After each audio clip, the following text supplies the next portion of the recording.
En este video veremos un circuito muy emblemático, el temporizador 555. Observaremos sus características principales, su circuito equivalente, modos de operación y un ejemplo práctico.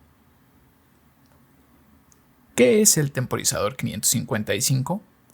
Bueno, pues es un circuito integrado que sirve para generar pulsos y o retardos, que nos puede servir para activar o desactivar circuitos durante ciertos intervalos de tiempo.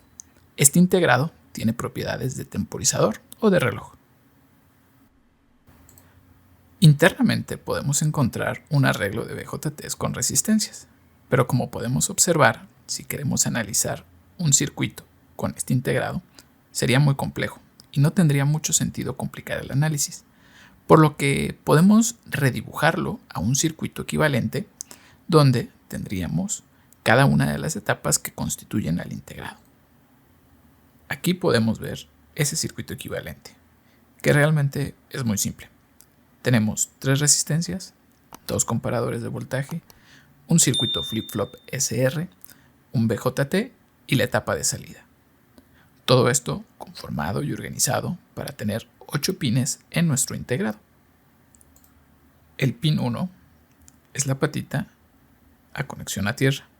El pin 2 es el trigger o disparo que permite activar o desactivar la salida. El pin 3 es la salida. Pin 4, el reset. Pin 5, el control de voltaje. Pin 6 es la patita de threshold o de umbral. El pin 7, discharge o de descarga. Y el pin 8 es VCC, la alimentación para el integrado. Ahora, ¿cómo funciona? Se estarán preguntando. De forma general, podemos decir que su funcionamiento está pensado para cargar y descargar un capacitor conectado externamente entre sus pines, de tal modo que se generen intervalos de tiempo mediante las señales generadas. Un dato curioso es que el nombre del integrado viene debido a esas 3 resistencias que vemos en el circuito, que son de 5 kiloohms. De ahí nace el nombre de 555 o 555. Bien, vamos a ver los modos de configurar este integrado. Existen 3 modos de operación: el modo astable, monoestable y biestable. En el modo astable no tenemos ninguna salida estable. ¿Qué quiere decir esto? Que la salida fluctuará continuamente de un estado a otro, de nivel bajo a alto y viceversa, dando como resultado una forma de onda cuadrada en la salida. En el modo monoestable, un estado es estable. Esto quiere decir que tendremos un pulso de salida único con un disparo intencional. En el modo biestable tendremos 2 estados estables. ¿Qué quiere decir? Que la salida cambiará de un estado a otro, de nivel bajo a alto y viceversa, siempre que se dispare el evento de manera externa. Vamos a ver un ejemplo. El circuito 555 en modo astable. ¿Para qué podemos utilizar este modo? Para generar una señal de reloj, una señal cuadrada que tenga un periodo y un ciclo de trabajo previamente establecidos. Pero, ¿cómo podemos configurar el circuito para que trabaje de esta manera? Fácil. Únicamente requerimos conectar un par de resistencias y un par de capacitores. C1 es el capacitor de filtrado para un voltaje interno. R1 y R2 son las resistencias que nos servirán para cargar y descargar nuestro capacitor C2. Muy bien, vamos a ver cómo funciona el circuito. Está bastante sencillo. Como ya mencionamos, el funcionamiento de este circuito es mediante la carga y descarga de nuestro capacitor, en este caso C2. ¿Cómo se va a cargar y cómo se va a descargar? Bueno, se carga mediante una corriente que va a fluir a través de R1 y R2 y se va a descargar mediante la resistencia R2 y el interruptor, o en este caso el BJT que tenemos internamente dentro de nuestro 555. Vamos a analizar paso a paso. En esta forma de onda podemos observar la carga y descarga del capacitor, que puede llegar a 1/3 o hasta 2/3, en este caso de nuestro voltaje de VCC. Y esto depende en función de qué tenemos de voltaje en nuestros comparadores. Bien, analicemos paso a paso. Cuando nuestro capacitor está descargado, ¿qué es lo que vamos a observar? Bueno, pues vamos a observar que en este comparador, empecemos por el de abajo, que en este comparador vamos a tener una tensión mayor en nuestra entrada positiva. Por lo tanto, vamos a tener un 1. ¿Están de acuerdo?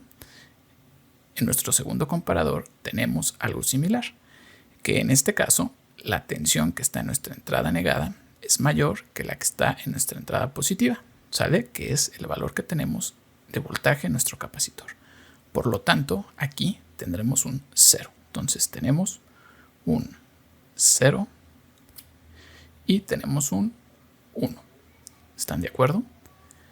¿Qué es lo que va a ocurrir? Bueno, tenemos un 0, un 1, quiere decir que nuestra Q en nuestro flip-flop va a ser igual a 1 y nuestra Q negada va a ser igual a 0.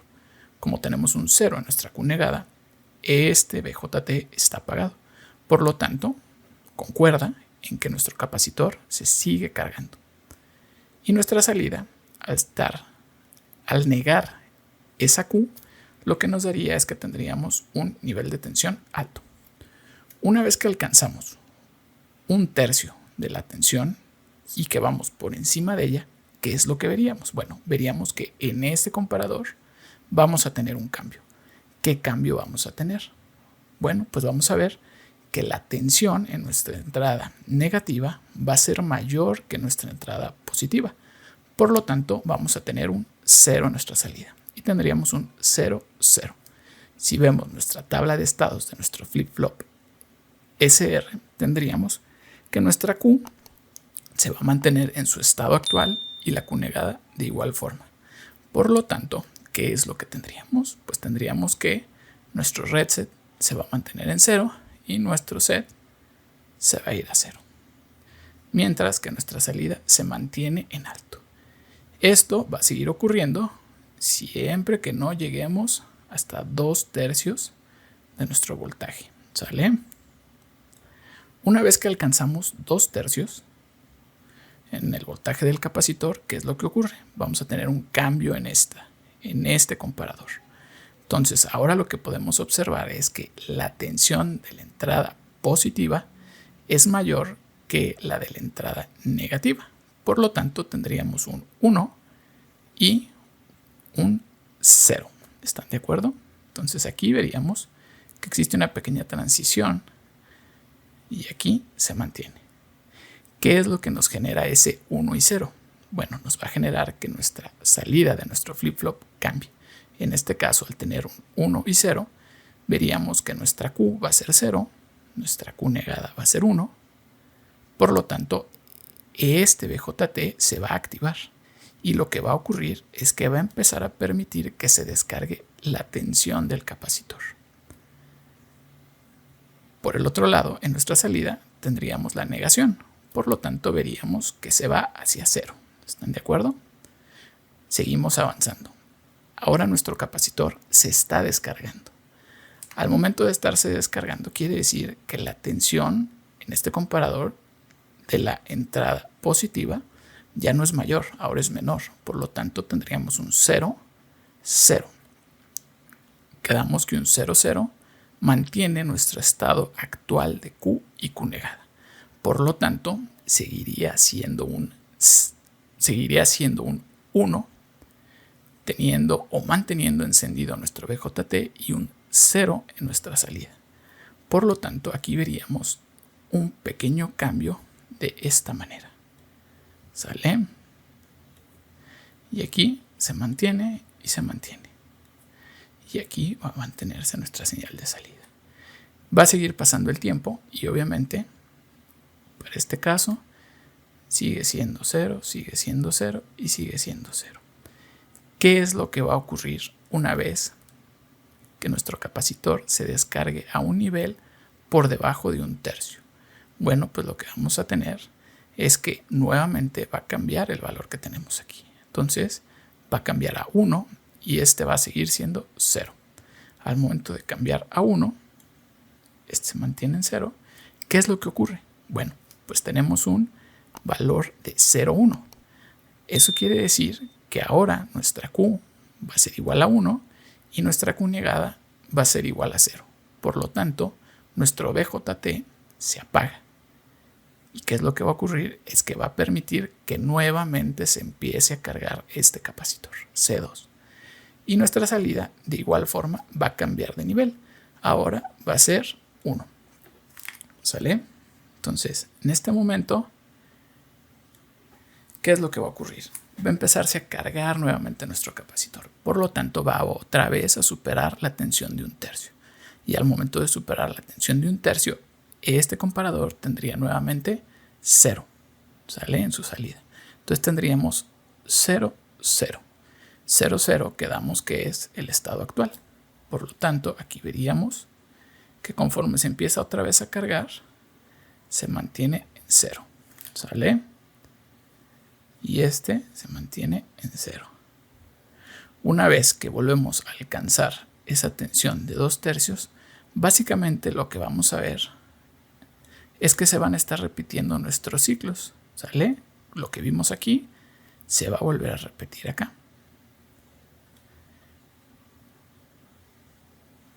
Volveremos a ver esas transiciones que vimos. Y una vez que lleguemos a este punto, ¿qué es lo que vamos a ver? Pues fácil, vamos a ver la misma repetición que vimos aquí. Y entonces de esa manera va a estar cambiando nuestra tensión de salida de un nivel bajo a un nivel alto, de un nivel bajo a un nivel alto.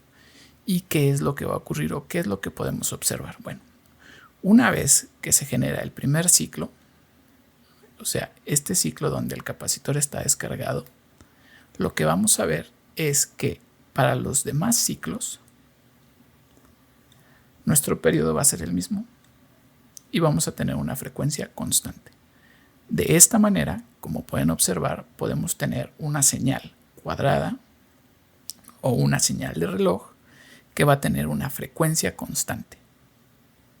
Si queremos calcular el tiempo de encendido y el tiempo de apagado, lo podemos hacer mediante las siguientes fórmulas, sabiendo que T1 es el tiempo que va a durar encendido, en este caso en un nivel alto nuestra señal de salida, y T2 en un nivel bajo.